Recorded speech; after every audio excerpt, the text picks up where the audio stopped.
Здравствуйте, уважаемые подписчики. На пробеге 30 тысяч километров менял масло в двигателе. После замены масла завел машину, появился посторонний звук в двигателе. Звук издавался вот отсюда. Масляный щуп был не до конца засунут. Появляется такой звук.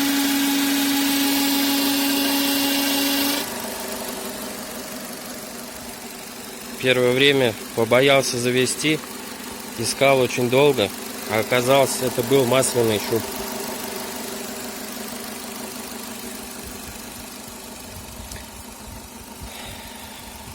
Всем спасибо, всего доброго. Пишите комментарии, ставьте лайки. Всем отвечу.